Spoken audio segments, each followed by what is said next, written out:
Bueno, aquí, señor Laje, podríamos discutir sobre miles de posiciones y miles de puntos. Algunos los comparto, pero por supuesto el tema de mujer no podría compartirlo. Soy una mujer, no sé si de feminista, pero por lo menos en muchos aspectos, cuando veo que las mujeres hace 50 años pues no podíamos votar, cuando pienso que las mujeres hoy en día estamos abriéndonos un espacio en juntas directivas, en trabajo, que el machismo sigue existiendo en esta sociedad, no podría hablar de que el feminismo, como dice usted, no le ayuda a la mujer, no ha hecho nada, que estamos en un posfeminismo, que el feminismo es misógeno. ¿Por qué no me elabora un poco esta idea? ¿Por qué crees que la mujer hoy está abriéndose paso en la empresa? Pues porque... ¿Por el feminismo? No porque estamos atrasadas, no, por el machismo. O sea, el machismo le ha abierto las puertas a la mujer en la empresa. No, el machismo no nos las ha abierto. ¿Y quién se las ha abierto? Nosotras. ¿Estás segura de eso? Sí, claro. Yo no. Nosotras hemos abierto los caminos para generaciones incluso y estamos todavía abriendo caminos para otras generaciones. Eso no es así. Lo que les ha abierto a ustedes las puertas en el mundo laboral, más que una revolución política, más que un discurso político, ha sido la evolución tecnológica, que ha permitido al ser humano emanciparse de la necesidad de la intervención del cuerpo, o sea, de la fuerza física. La mujer ocupó un espacio doméstico durante la mayor parte de la existencia humana, no porque a un hombre se le ocurriera que tenía que dominar a la mujer dentro de la casa, sino porque el tipo de trabajo físico y la diferencia biológica que existe entre el hombre y la mujer requería del hombre en un espacio público con un trabajo muy pesado, que no era un privilegio meterse a una mina, por ejemplo, no era un privilegio meterse a una fábrica inmunda del siglo XIX, no era un privilegio nada de eso. Y ahora cuando la mujer se incorpora al mercado laboral, en buena hora se incorpora en un momento de la historia donde es un privilegio estar dentro del tipo de empresas que estás mencionando. Bueno, puede que tenga razón, pero aún así en desventaja, no siempre atrás. Es decir, votar, la posibilidad de elegir, la posibilidad de participar de los procesos democráticos es relativamente nueva para la mujer, ¿no? Sí, más o menos. No tiene nada que ver con la fuerza. Un siglo debe tener, un siglo y... No, el voto en Colombia es de 1957. Bueno, digamos que ya han pasado varias décadas.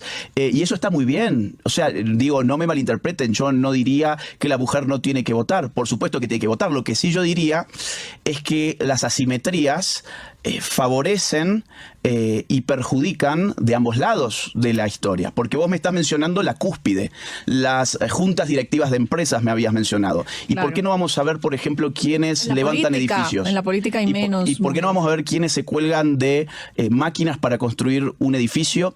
¿Quién se cuelga de un camión de la basura para levantar bolsas de basura durante...? No las hay. Sí, en ese tipo de trabajos no las hay. Hay mujeres manejando. En Colombia sí las hay. ¿Ah, sí? Sí. Que están colgadas en un andén. Que manejan Transmilenio y que manejan grúas y que no es solamente una cosa de fuerza, sino de precisión. ¿Cuánto será? ¿Un 1%? ¿2%? Sí, es poquito. Bueno, entonces miremos ambas cosas. Pues si yo miro la cúspide, miro la junta directiva de una multinacional, y sí, vamos a llegar a la misma conclusión. Qué oprimida que está la mujer. Bueno, ahora, si vamos a ver la base, si vemos la base, que es los peores trabajos, los más antihigiénicos, los más peligrosos, los que generan más enfermedades, los que generan más muertes laborales en todos nuestros países, están ocupados por hombres. Agustín, máximo periodista de la Fox, ahora va a empezar su programa por redes sociales. Claro, yo ahí tengo mis discrepancias, ¿no? Porque de pronto encuentro en una nueva corriente de derecha discursos muy conservadores con relación al aborto, con relación a la comunidad LGBT, etcétera, etcétera. Y yo tengo mi posición como periodista y como persona. Que está a favor. A favor. Por eso le digo, todos los medios dicen más o menos lo mismo. Pero ahí mi discrepancia va... ratificando lo que acabo de decir. Mi discrepancia va en que eso no me lo impone un sistema, ni una corriente del medio que me dice que tengo que pensar o que tengo que tener esa posición. Esa es mi convicción personal en base a mi formación, a mi trabajo, etcétera, etcétera. ¿A su formación en dónde? En mi formación universitaria, por eso, en ahí mi trabajo claro, profesional y todo eso. Es que dentro de las universidades se da exactamente lo mismo. Las universidades hoy son una fábrica de crear gente progresista. Claro, lo que pasa Entonces, es que... es evidente que si su formación se debe a una universidad, es muy probable que usted esté a favor del aborto, esté a favor de esas Eso agendas. me pone a mí como una como un objeto, digamos, ¿no? Que no tiene capacidad de pensar y de sacar sus propias conclusiones. Y yo creo que precisamente una de las características que debe tener un periodista, no digo que todos lo tengan, pero que debe tener un periodista, es tener la capacidad de pensamiento crítico y de sacar sus propias conclusiones en función de lo que lee y de lo que se informa. El problema es que en los medios últimamente no hay pensamiento crítico. Generalmente no se pueden poner en crisis precisamente esas agendas. Por ejemplo, la agenda del aborto. ¿En qué sentido usted estaría a favor de que maten a un niño dentro del vientre de la madre? Por ejemplo, si una madre niña ha sido violada, no, pero es que estamos en otra época ya. No, sí, no, claro. Pero forma parte del el aborto ya está legalizado sin esas causales. Y bueno, el aborto tiene matices, ¿no es cierto? Matar a un ser humano no tiene ningún matiz. El aborto de una persona que de pronto lo ve como un método de anticoncepción, obviamente yo no estoy de acuerdo. Pero es que ¿cómo puede ser un método de anticoncepción? Por eso digo, o sea, sí, ya está concebido.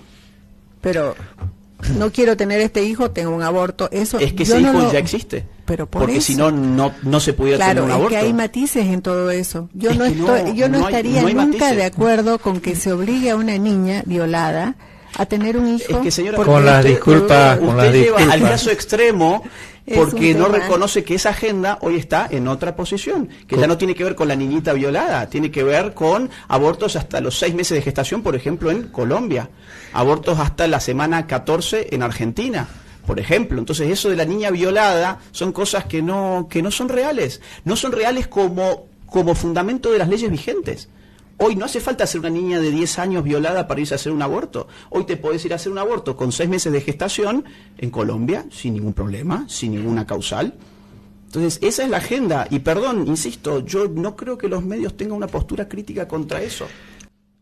11 de la mañana con 5 minutos. Y dicen que al final los populismos de izquierda y de derecha terminan siendo lo mismo.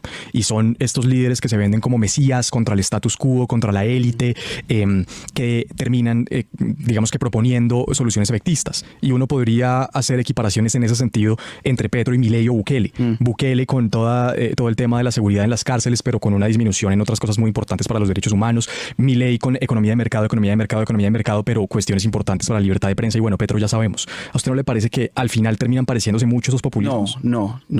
A ver, en Argentina no hay ningún problema con la libertad de prensa. Que lo que dicen los líderes sí importa y el discurso que generan los líderes termina teniendo repercusiones. Todo depende de a qué le llamemos populismo. El populismo en realidad, más que una política pública o una ideología política, es una forma del discurso político. Es una forma del discurso político que reivindica una representación directa de algo llamado pueblo. Es decir, el populismo en todo caso es una derivada democrática. Nos guste más o nos guste menos, la democracia requiere de un sujeto abstracto llamado pueblo que se interpela y que se busca representar. ¿Qué hace el populista? Bueno, corta las intermediaciones. Una de las intermediaciones del pueblo y el político solía ser la prensa. Solía. Afortunadamente ya no lo es más. Afortunadamente hoy tenemos redes sociales para que la gente directamente pueda esbozar de manera pública y abierta sus opiniones. Ahora, el problema con los periodistas es que se han creído el cuento de que son el cuarto poder. En realidad no son ningún cuarto poder. Tuvieron sus décadas de relevancia indiscutida, porque no todo el mundo tenía un estudio de televisión, ni tenía un estudio de radio, ni un periódico. Pero esos tiempos ya pasaron. Ya pasaron. No hay coronita para nadie. Si un periodista ataca a Javier Milei y Javier Milei le devuelve y ataca a un periodista, no significa que el periodista esté perdiendo libertad de expresión. En todo caso podemos decir: qué mala forma que tiene el presidente Milei, qué agresivo que es el presidente Milei. Incluso si querés, no sé, qué mal educado podés decir. Pero libertad de prensa, hay plena libertad de prensa en Argentina. Plena libertad de prensa. Entonces, al final, estos dos populismos son muy distintos, no tanto en el discurso, porque en el discurso los dos apelan sin intermediación al pueblo, que esa es la definición de populismo, realmente. Ahora, ¿en qué sí son distintos?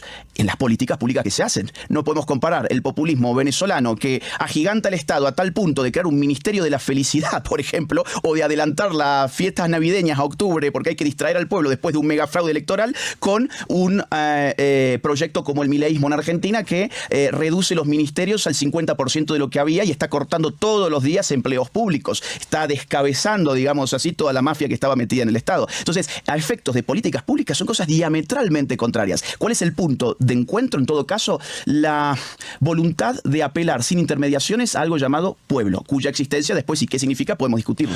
8:47. Porque son una suerte de manifiesto de esto que tú llamas una nueva derecha que me suena un poquito al New Labour de Tony Blair. O sea, como no sé por qué recurres a nueva derecha, si es de pronto algo medio eufemístico, porque para algunos estas posiciones podrían ser de ultraderecha, más que nueva derecha. Pero bueno, eso lo discutimos después. De varones cansados de la constante demonización de su sexo.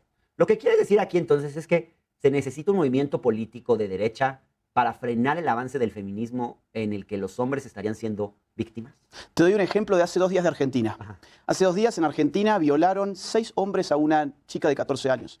Estos 6 chicos eran feministas, aliades, hablaban lenguaje inclusivo, incluso uno de ellos era no binario según sus redes sociales. Eran progresistas además. ¿Qué salió a decir el Ministerio de Género en Argentina? Que esos eran los representantes de la masculinidad en Argentina. Yo soy un hombre masculino. No tengo nada que ver con esos violadores. La mayor parte de los argentinos, el 99,999% de los argentinos no violan a las mujeres. Ahora, ¿por qué entonces cada vez que un salvaje golpea, mata o viola a una mujer, resulta que el problema somos el conjunto de los varones? A eso es lo que yo me refiero.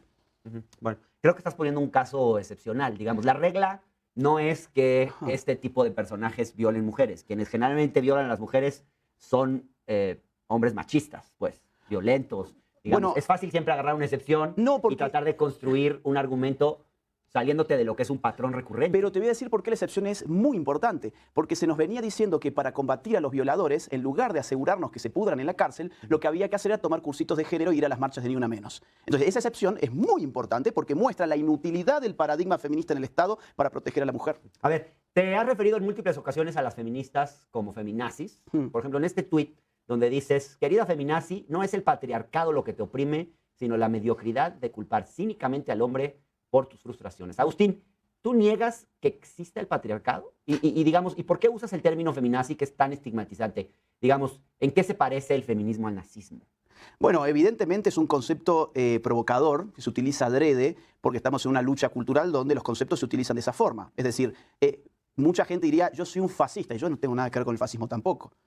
En absoluto. Si vamos a la doctrina fascista y leemos la filosofía fascista, no tiene nada que ver. Y bueno, yo todos los días me encuentro con gente que me dice fascista. Yo respondo, ah, sí, vos sos una feminazi. Y hay mucha gente que afortunadamente lo usa. Es una reacción. Es una reacción, completamente. En marco de una lucha cultural en donde los significantes, las palabras son sumamente importantes. No está siendo riguroso. No, en absoluto. No, pero eso yo lo asumo sin un problema. Pero perdón, ¿el patriarcado existe o no existe en el siglo XXI? No, no existe. ¿No existe el patriarcado? No, en el siglo XXI no Agustín existe. Laje viene aquí a decirnos que no existe el patriarcado. Me das un segundo, te voy Te a... doy uno, sí. te doy 3. Te voy a poner un ejemplo que está muy fresco. La guerra de Ucrania. ¿Sí? Todo el mundo está hablando de eso. Desde el año 2014, servicio militar obligatorio. ¿Para quién? Para los hombres. ¿Sí? Yo no quiero una implementación de servicio militar obligatorio para las mujeres, pero es un dato digno de ser subrayado. Empieza la guerra, 2022, y el Estado ucraniano obliga a todos los hombres de entre 18 y 60 años a quedarse en la patria y empuñar un fusil para defender los valores de su nación. Dígame, si el patriarcado es, por definición, un sistema de dominación del hombre a la mujer, ¿por qué es el hombre el que tiene que entregar su vida por la patria? Bueno, ahí está. Déjame ir a otro tema Vamos, para sí. no enfrascarnos en un solo punto. Sí. Dentro de este manifiesto, otra de las cosas que dices tú es que pues, crees en una nueva derecha, que dices, por ejemplo, que le hable a los blancos, a los que en tantos lugares se les está diciendo que su raza está maldita. ¿Realmente alguien, digamos, les está diciendo eso? Al menos en este país, me parece a mí, quizás Argentina sea distinto, pero a mí me parece muy claro que en este país y en la mayor parte de los países latinoamericanos, que donde más se lee tu obra, por cierto, la tez blanca es sinónimo de privilegio. Yo te puedo decir, como blanco, jamás me atrevería a decir que he sido o soy discriminado, o me atrevería a decir, por ejemplo, que alguien me está diciendo que mi raza es maldita, porque me parece, primero, las razas no existen, está genética y científicamente comprobado que hablar de razas es incorrecto, pero dejemos esa discusión aparte. ¿Tú realmente te sientes discriminado como hombre blanco?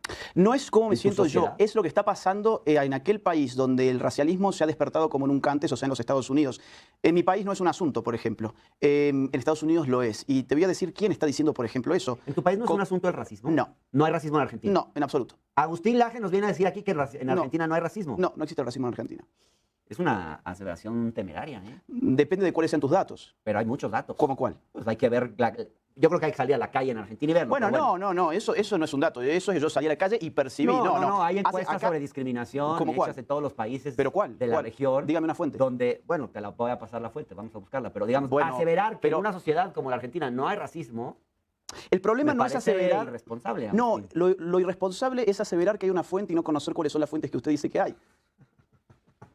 Eso es irresponsable. Bueno, te imaginarás Ahora, mira, que no traigo las fuentes de Argentina a la mano, pero digamos, en cualquier país latinoamericano o del mundo hay Te doy racismo. un dato. Nunca en Argentina, por lo menos en este siglo, ha habido ninguna manifestación contra el racismo. Ahí ya tenés un dato políticamente Bueno, no hay un significativo. movimiento político Y, articulado. y claro, pero con la irrupción del racialismo en Estados Unidos y en otros países, por supuesto, pero déjame que te dé un dato. volvamos al punto, que es el hombre dice blanco que estás viendo atacado? ¿Quiénes dicen que están malditos? Bueno, te voy a poner un caso. La fundación de Coca-Cola Company, ¿sí?, ha elaborado cursos para los empleados de esta megacorporación en donde se les enseña literalmente a dejar de ser tan blancos. Ajá. Esa es la consigna. Hay que enseñarle a la gente a ser menos blanca. Menos blanca. Bueno, ahí ya tienes un ejemplo Bueno, muy no claro. sé, me parece que puedes estarlo distorsionando. No es que quieran que la gente sea menos blanca. Te doy otro es que ejemplo. quieren que dejen de pensar desde una idea de superioridad de hombre blanco. No estoy distorsionándolo porque literalmente lo que dice la Coca-Cola es que hay que aprender a ser menos blanco. Y por otro lado, ¿quién dijo que todos los blancos son superiores? ¿En qué sentido un blanco es superior? Vamos a ver Estados Unidos. Los homeless, ¿no encontramos blancos que no tienen hogar? ¿No encontramos víctimas de un sinfín de injusticias en Estados Unidos que son blancos? Porque me parece que eso es un poco de guarabautismo, ¿no? No, es realidad social. Digamos, hablar de mezclar la realidad de Argentina y saltar a la de Estados Unidos y luego volver a México. El problema racialista está en Estados Unidos sobre todo. Es que justamente, usted me dice, en Argentina este problema no está, no existe, no hay movimientos políticos ni hay manifestaciones. En Estados Unidos sí, por eso los datos de Estados Unidos son significativos. Me parece relevante también que hables en este manifiesto tuyo de valorar las raíces judeocristianas de nuestra cultura. ¿Por qué ves que estas raíces estén en riesgo? ¿Y por qué te parece importante revalorarlas? Primero porque son el fundamento de una civilización que tiene 2 milenios. Y es típico de la mentalidad progresista creer que las cosas se pueden destruir de un día para otro y después... destruirla? ¿Cómo quién quiere destruirla? Yo conozco muchos progresistas cristianos. Perdón, hoy los ataques a la libertad religiosa están por doquier. Puedo poner un sinfín de ejemplos. Podemos poner, por caso, a unos panaderos cristianos en los Estados Unidos que tienen que luchar 6 años en la justicia por no haber querido hacer un pastel para una boda homosexual. Es una violación completa de la libertad religiosa. Por ejemplo. Me parece un estudio de caso antropológico interesantísimo, Agustín. Déjame ir a una pausa porque tengo el corte desde hace ya como 5 minutos y no lo he hecho. Ya regresamos. Por otro lado, la violencia contra la mujer es multicausal. Hay un montón de factores incluidos. Es histórica, es multicausal y no es unívoca. ¿Qué ocurre? A ver, ocurre que cuando vos decís la culpa de la violencia contra la mujer es algo llamado patriarcado y nos resulta imposible definir incluso desde el mismo feminismo qué es el patriarcado, porque cada autora feminista que vos agarres va a tener una definición distinta, encima ni ellas se ponen de acuerdo con esto. ¿Cómo vas a implementar una política pública? ¿Dónde está el patriarcado? ¿Dónde lo veo? Me decís, bueno, son las pautas tradicionales de la cultura mexicana. Entonces empezás a hacer políticas para agredir lo que vos considerás que está en la base de esa violencia. Bueno, lo has hecho durante tantos años y no has para visto... agredir, pero para evitarlo. Bueno, pero no lo han evitado. Entonces, ese es el punto, no lo han evitado. A ver... Nunca ha habido tanto periodismo feminista en México, nunca ha habido tantos marcos curriculares educativos feministas en México, nunca ha habido tantas políticas y tanto político feminista y sin embargo esto no ha cesado, sino que se ha incrementado. ¿Por qué no cambiamos el plan? ¿Por qué no decimos, miren, quizás que esto no sea? Y yo creo que una de las... ¿Qué se te ocurre? Bueno, por ejemplo... Perdona. Sí, por ejemplo, un estudio serio sobre qué variables sociológicas y psicológicas están involucradas en la violencia contra la mujer. Por ejemplo, ¿por qué no estudiamos el rol que tiene el alcohol dentro de la familia? Yo creo que sí se ha estudiado. ¿Y cuáles son las campañas? Perdón, Pues el feminismo eso no habla de esto, ¿eh? Pues sí, pero es que el feminismo no tiene el dinero que tiene el Estado para hacer este tipo de campañas. Pero yo creo que sí hemos hablado del tema, ¿no? En Argentina, el feminismo tuvo todo un ministerio para el feminismo, llamado Ministerio de la Mujer, los Géneros y las Diversidades, que tuvo más presupuesto que el Ministerio de Seguridad, que el Ministerio de Defensa, que el Ministerio de Justicia. Bueno, nunca no hubo ha sido tanto... el caso de México. Bueno, ok, pero el efecto en México y en Argentina son similares, que es la multiplicación de la violencia contra la mujer. O sea, la variable dinero no lo explica, porque en Argentina sí la tenés cumplida y no tenés el resultado positivo esperado. Entonces, ¿qué pasa acá? El movimiento feminista no ha hablado del problema ni de la pornografía. Sí lo hicieron algunas feministas de la década del 80, pero hoy no lo dicen. ¿Por qué no hablamos de la pornografía y la cosificación de la mujer? No se habla, al contrario. La idea es, me empodero, por ejemplo, abriendo mi OnlyFans y esto me permite un ingreso económico que me vuelve independiente frente al patriarcado. Este es el tipo de discursos. ¿Por qué no estudiamos qué impacto tiene en la cosificación de la mujer la pornografía? No es el discurso, Agustín, es la prerrogativa de cada quien. Si una mujer quiere abrir su OnlyFans, pues que lo abra. Muy bien, de acuerdo. Yo no lo prohibiría. ¿O qué queremos? ¿Un Estado paternalista que todo lo prohíba? De ninguna forma, pero sí que estudiemos cuáles son los factores involucrados en la violencia. El alcohol, puedo decirte lo mismo, que cada uno, si se quiere emborrachar, que se emborrache. Ahora, ocurre que el alcohol tiene efectos sobre el hombre que en determinados tipos de personalidad pueden desencadenar el uso de la violencia, incluso contra su propia familia. ¿El consumo de alcohol? No, pero se puede disuadir, se pueden hacer campañas de concientización, se pueden hacer seguimientos. A ver, ¿es esta alternativa o es la alternativa de seguir creyendo que hay un fantasma llamado el patriarcado, que todavía nadie lo ha definido de manera unívoca y que necesitamos al feminismo haciendo marchas los 8M? Que eso es lo que ha pasado en este país. Cada vez han habido más marchas, incluso marchas muy violentas, incluso marchas donde atacan la propiedad pública, la propiedad privada, donde si algún hombre... Son ciertos grupos. Bueno, pero son... Que no sabemos si pertenezcan al movimiento feminista, tampoco necesariamente. Bueno, a ver, yo lo he visto en muchos estados mexicanos, no lo he visto solo en Ciudad de México. Lo he visto en muchos estados. Yo conozco mucho México, vengo mucho a México, incluso he venido un 8M y lo he visto en muchos estados. Yo te diría, el movimiento feminista ha fracasado, su paradigma no ha generado buenos resultados y además han generado otro resultado adicional que es el de diluir el concepto de la mujer. El feminismo ha traído algo llamado ideología de género consigo, que supone que la identidad sexual es autodefinible, que yo puedo determinar mi propia identidad sexual con arreglo a mi mera autopercepción. Si eso es así, la idea de mujer queda totalmente diluida porque no solo vos podés ser una mujer, sino que yo puedo ser tan mujer como vos simplemente afirmándolo. Esto que parece banal... queriéndolo. Sí, pero el querer no es igual que lo real. Yo puedo querer tener el dinero de Bill Gates, pero el dinero de Bill Gates no va a aparecer mañana en mi cuenta bancaria porque lo quiera. Mutatis mutandis, yo puedo querer ser una mujer, pero no solo queriéndolo me convierto en una mujer. Ahora, decir esto hoy está considerado un discurso de odio, es algo que en muchas redes sociales ni siquiera se puede pronunciar, y esto le ha traído un gran daño a la mujer. Te pongo un ejemplo de ahora de Argentina.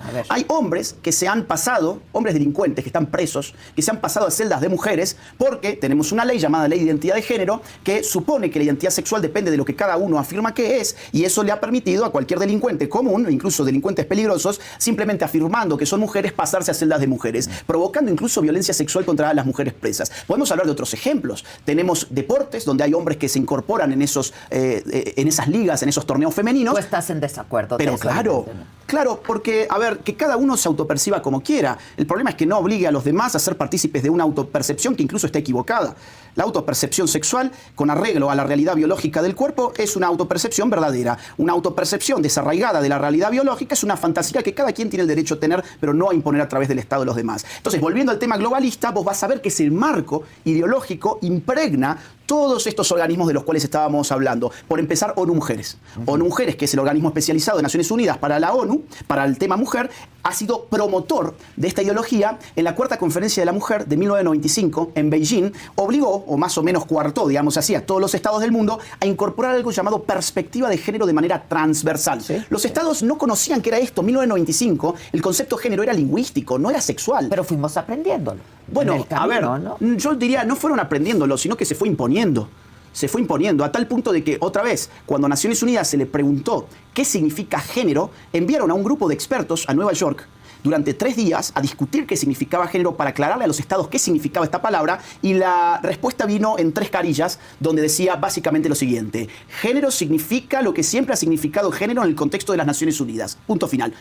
No lo definieron, fue tautológico, y de hecho nunca antes de esa conferencia del 95 se había hablado de sexo en términos de género, con lo cual incluso habían mentido. Entonces, el problema del globalismo es ese: trae políticas sexuales, políticas climáticas, políticas económicas, políticas culturales, políticas sociales que los pueblos no discutieron. No discutieron, por lo menos en el Concierto de las Naciones, y que incluso discutiéndolas es muy probable que nadie se ponga de acuerdo, porque cada sociedad tiene sus particularidades, su identidad, sus costumbres, sus valores, su propia historia, como para querer homogeneizar a las personas a lo largo y ancho del globo en virtud de lo que un grupo de tecnócratas e ideólogos dicen que debería ser. Expertos, se supone. Expertos en materias distintas. Sí, expertos que hay que ver, digamos, acreditados en qué sentido, porque todo lo que conocemos de esta gente es que son expertos y que vienen muchas veces de ONGs. ONGs que son a su vez financiadas por un poder económico que tiene la intención además de moldear agendas y que tiene 2 vías para hacerlos: o a través de partidos políticos o a través de ONGs que intervengan en el concierto internacional a través de las discusiones internacionales. Ya.